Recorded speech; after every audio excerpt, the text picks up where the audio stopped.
నమస్తే. శ్రీ మాత్రే నమః. శ్రీ గురుభ్యో నమః. క్రోధినామ సంవత్సరం జనవరి 2025 మేషాది ద్వాదశ రాశుల వారికి ఎలా ఉండబోతోంది పరిశీలన చూద్దాము. తదుపరి రాశి మిథున రాశి. ఈ రాశి వారికి శుభాశుభ ఫలితములు మిశ్రమంగా ఉన్నాయి. వివాహాది శుభకార్యాలు నెరవేరుస్తారు. వృత్తి ఉద్యోగాల్లో ఉన్న వారికి పై అధికారుల వల్ల ఒత్తిడి ఎక్కువగా ఉంటుంది. స్థానచలనాలు, ఇష్టం లేని ప్రదేశాలకి ట్రాన్స్ఫర్లు, బదిలీలు అయ్యే అవకాశం కనపడుతోంది. వ్యాపారంలో ఆశించినంత లాభాలు లేకపోవడము, అభివృద్ధి కూడా లేకపోవడం గోచరిస్తోంది. రావాల్సిన బాకీలు కూడా ఆలస్యమయ్యే అవకాశము, ఎక్కువ రుణాలు చేసే అవకాశం కూడా కనపడుతోంది.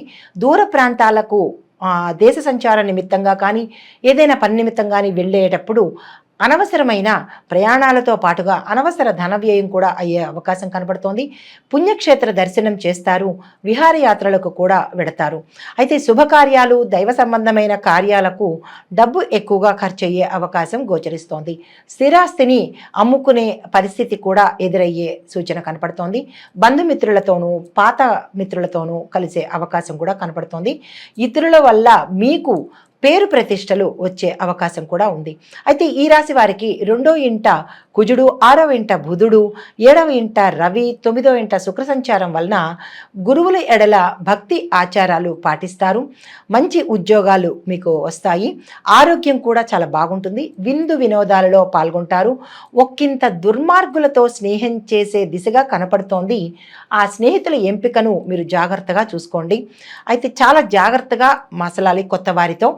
ఈ రాశి వారికి ఈ నెలలో కుజుడు వ్యయస్థానంలో ఉండడం వల్ల అధికమైన ధన వ్యయాన్ని కలగజేస్తాడు. కుటుంబంలో అన్యోన్యతను, వివాహ పునర్వివాహ సంబంధిత విషయాల్లో కొంచెం అనుకూలతను తగ్గిస్తాడు. ప్రేమ వివాహం వలన స్వల్ప నష్టం మీకు వచ్చే అవకాశం కనపడుతోంది కాబట్టి చాలా జాగ్రత్తగా వ్యవహరించండి. ఆదాయం వచ్చే మార్గాల్లో చిక్కులు మాత్రం మీకు ఎదురవుతాయి. ఆ విషయంలో కూడా జాగ్రత్తను చూసుకోండి. ఈ రాశిలో ఉండే స్త్రీలు శుభకార్యాలు చేస్తారు. గృహానికి సంబంధించినటువంటి వస్తువులను కొనుగోలు చేసే అవకాశం ఉంది. ప్రయాణాలకు డబ్బు ఖర్చు పెట్టవలసి వస్తుంది. విదేశాలు వెళ్ళాలి అని అనుకున్న వాళ్ళకి వాళ్ళ చిరకాల వాంఛ ఈ మాసంలో తీరే అవకాశం ఉంది. ఉద్యోగుల్లో అంటే ఉద్యోగస్తులు కనుక ఈ రాశిలో ఉండే స్త్రీలు ఉంటే కనుక ఇష్టం లేని ప్రదేశాలకు ట్రాన్స్ఫర్లు చేసే అవకాశం కనబడుతోంది. పని ఒత్తిడి కూడా మీకు అధికంగా ఉంటుంది.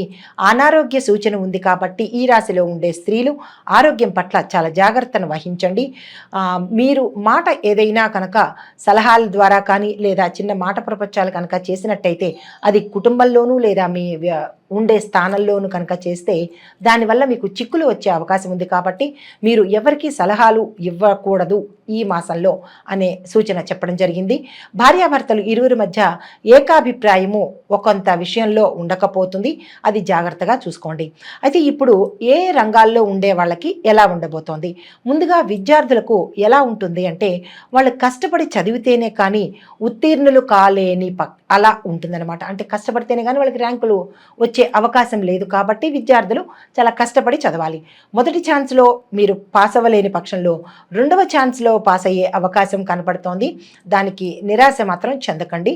జ్ఞాపక శక్తి తగ్గే అవకాశం ఉంది కాబట్టి దాన్ని మెరుగుపరుచుకునే అవకాశం చూసుకోండి.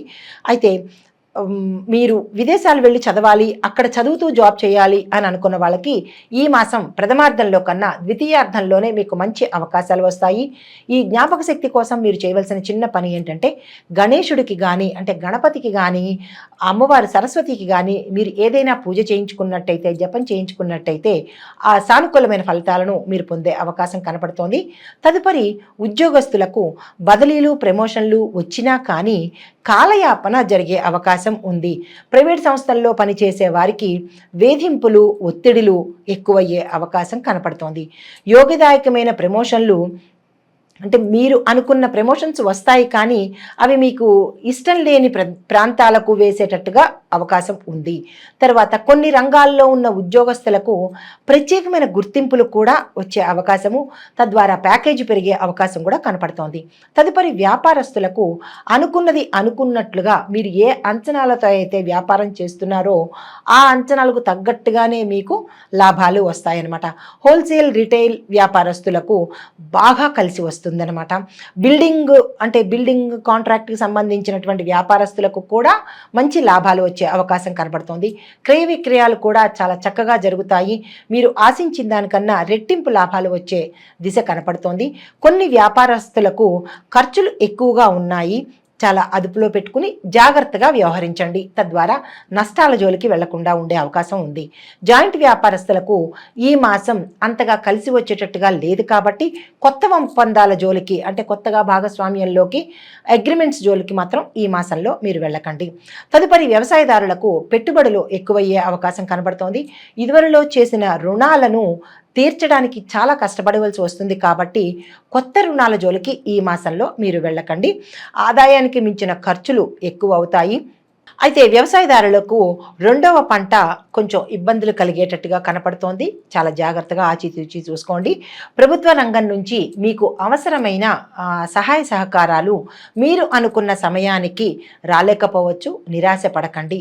అయితే ఈ వ్యవసాయదారులకు, రైతులకు నేను చెప్పదగిన సూచన, ఇది ధనుర్మాసం కాబట్టి ప్రతి ఒక్కళ్ళు భూమాతకు పూజ చెయ్యండి. రోజు చేసినా మంచిదే, లేదు మాకు అవ్వదు అని అనుకున్నప్పుడు ఏదో ఒక శుక్రవారం రోజు, అంటే వారంలో నెలలో మనకు వచ్చే ప్రతి శుక్రవారం రోజు భూమాతకు పూజ చేసినట్టయితే కనుక ఆ తల్లి యొక్క అనుగ్రహము మీ మీద, అందరి మీద పడి చాలా చక్కని పంటను ఇచ్చే అవకాశం కనపడుతోంది. భూమాత సంతోషిస్తే శ్రీమన్నారాయణుడు కూడా సంతోషించి మనకు అష్టైశ్వర్యాలు కలిగే దిశగా మనల్ని ఆశీర్వదిస్తాడు. ఇది ప్రతి ఒక్క రైతుకి, ప్రతి ఒక్క వ్యవసాయదారులకు నేను చేతులు జోడించి చెప్తున్నాను. భూమాత పూజ తప్పనిసరిగా చెయ్యండి. అయితే తదుపరి కళాకారులు, క్రీడాకారులకు, సినీ, టీవీ నటీనట వర్గం వారికి సరి అయిన అవకాశాలు ప్రథమార్థంలో రాలేకపోయినప్పటికీ ద్వితీయార్థంలో మీకు మంచి అవకాశాలు వస్తాయి. వ్యయ ప్రయాసలు, ఒడిదుడుకులు ఎక్కువగా ఉంటాయి. సినీ నిర్మాతలకు బడ్జెట్ ఎక్కువయ్యే అవకాశం కనపడుతోంది. డైరెక్టర్లకు కూడా అవకాశాలు చాలా తక్కువగా వస్తాయి. కాంట్రాక్టుదారులకు చేసే పనుల్లో కాలయాపన గోచరిస్తోంది. సకాలంలో పనులు పూర్తి చేయకపోవడం వల్ల బిల్లులు మీకు ఆలస్యంగా వచ్చే అవకాశము, లేబరుల వలన ఇబ్బందులు పడే అవకాశం కనపడుతోంది. సమయానికి మీకు ధనం చేతికి అందుబాటులో రాకపోవడం వల్ల రుణాల జోలికి వెళ్ళే అవకాశం కూడా కనపడుతోంది. తదుపరి రాజకీయ నాయకులకు ప్రత్యర్థులపై ఆధిక్యతను సంపాదిస్తారు. ప్రజల సమస్యలను పరిష్కరించి వారి యొక్క అభిమానాన్ని, అధిష్టాన వర్గం యొక్క అభిమానాన్ని మీరు చూరగొంటారు. పదవుల్లో చిన్న చిన్న మార్పులు, సమస్యలు మీకు వస్తాయి, కానీ వాటిని మీరు యుక్తిగా పరిష్కరించుకుంటారు. ప్రజల్లో గుర్తింపు పొందడానికి మీరు ఎక్కువగా శ్రమ పడవలసి వస్తుంది. చేతికి సొమ్ము ఎక్కువగా ఖర్చు అయ్యే అవకాశం కనపడుతోంది. చాలా జాగ్రత్తగా, సమన్వయంగా, సమయస్ఫూర్తిగా ఈ మాసం రాజకీయ నాయకులు నడుచుకోవాలి. ఇప్పుడు నక్షత్రాల వారీగా పరిహారాలు, సూచనలు చూద్దాము. ముందుగా మృగశిర నక్షత్రం వారికి ఈ నెల అన్ని విధాల, అంటే జనవరి నెల అన్ని విధాల వారికి లాభదాయకంగాను, యోగ్యదాయకంగాను కనపడుతోంది. కాబట్టి మీరు ఈ మాసాన్ని అస్సలు వృధా చేసుకోకండి. ఏవైనా కొత్త పనులు ప్రారంభించాలన్నా, శుభకార్యాలు చేసుకోవాలన్నా ఈ మాసాన్ని మీరు వినియోగించుకోవచ్చు. అయితే గ్రహశాంతి కోసము మీరు మంగళవారం రోజు 1 కేజీ కందులు కానీ, కేజీ కందిపప్పును కానీ దానంగా ఇచ్చినట్లయితే సానుకూలమైన ఫలితాలను మీరు పొందగలుగుతారు. మీ యొక్క అదృష్ట సంఖ్యలు 2, 3, 4, 7.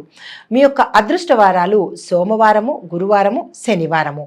మీరు మంగళవార నియమాలను పాటిస్తూ సుబ్రహ్మణ్యేశ్వర స్వామికి ఆలయానికి వెళ్ళడము, స్వామివారికి అభిషేకం చేయడము, అష్టకాన్ని తప్పనిసరిగా మీరు పఠించడం నేర్చుకోవాలి.